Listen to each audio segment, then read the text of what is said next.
Comment l'ennemi, le diable, va-t-il être défait? Son action va-t-elle être annulée et va-t-il être privé de son pouvoir?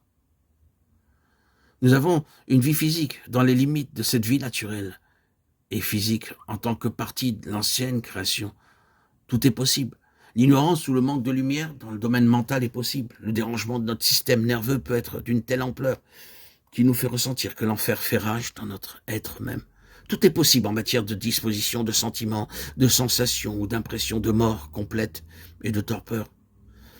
Et si nous vivons dans ce domaine, le diable opère des ravages.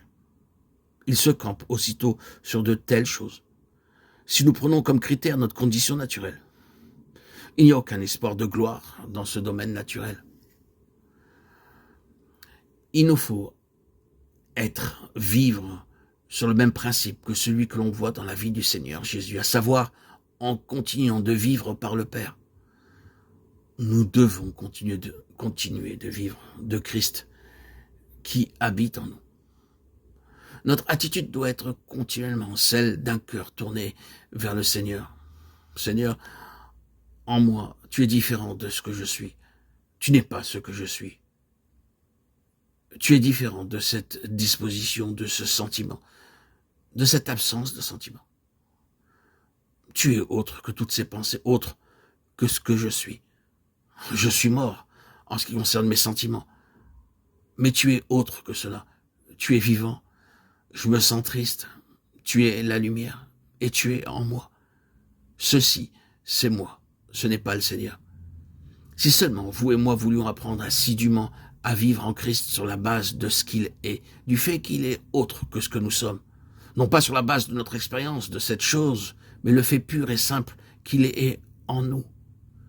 Si nous voulons apprendre assidûment à vivre sur cette base, par cette grande réalité divine, alors l'ennemi n'aura rien en nous. Le Seigneur Jésus pouvait dire, le prince du monde vient, il n'a rien en moi. Jean 14, 30. Qu'est-ce que l'adversaire cherchait? Il cherchait à ce que le Seigneur Jésus vive dans quelques domaines en lui-même, consultant ses propres sentiments, se fiant à sa propre compréhension, suivant son propre jugement, sa propre volonté.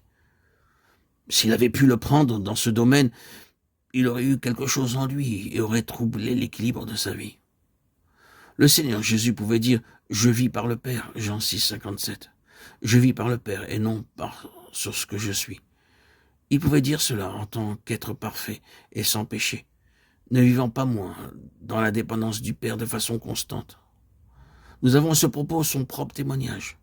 Le Fils ne peut rien faire de lui-même. Jean 5, 19.